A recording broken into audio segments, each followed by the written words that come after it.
A Course in Miracles is one of the most influential spiritual texts of the 20th century.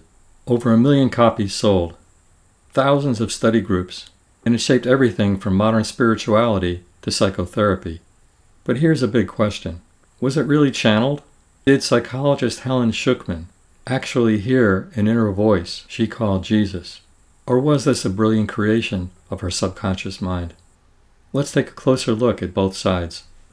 Helen Schucman was a clinical psychologist at Columbia University in the 1960s. By all accounts, she was skeptical, practical, and not interested in becoming a spiritual teacher. In 1965, she began hearing what she called an inner voice. Over the next 7 years, she dictated more than 1,200 pages, which became A Course in Miracles. She claimed that the voice identified itself as being that of Jesus. But she also admitted she was not comfortable with that claim. In fact, she told colleagues she was embarrassed by the whole experience. So why do some believe that ACIM was really channeled? First, the sheer volume and consistency. 7 years of material in a distinctive poetic voice, without major contradictions.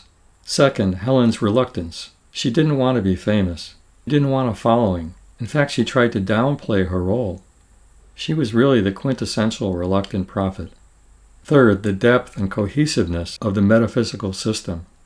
A Course in Miracles describes forgiveness, perception, and reality in ways that many say go far beyond Helen's training in psychology. Finally, even her close colleagues reported she was often surprised by the words herself, as if they were coming from somewhere else.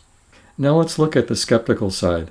Many psychologists would argue that the inner voice was simply her subconscious mind speaking back to her. She was highly educated in psychology, philosophy, and religion. So she already had exposure to many of the ideas that show up in the Course. The text style often echoes that of the Bible, especially the King James Version. Critics say this shows that it was a literary product, not a supernatural one. And more broadly, skeptics often argue that channeling is often a literary device people use to give authority to their own ideas. But there's also a middle ground. Some people believe that Schucman may not have literally channeled Jesus, but she tapped into a higher part of her own mind, a deep, intuitive source that felt separate from her everyday personality. Others say that it doesn't really matter whether the text was dictated by an external being or generated from within. What matters is its impact. Millions of readers have found the Course transformative, regardless of how it came to be. Why does this question matter? If ACIM was genuinely channeled, it challenges our ideas about consciousness, spirituality, and reality. If it was created by Helen's own mind, it's still an extraordinary psychological and literary achievement, a massive work that continues to inspire, heal, and provide discussion. So, was ACIM really channeled? Was it the voice of Jesus, the depths of the subconscious, or something in between? That's the mystery. And maybe part of its enduring power is that it doesn't fit neatly into any box. What do you think? Drop your thoughts in the comments.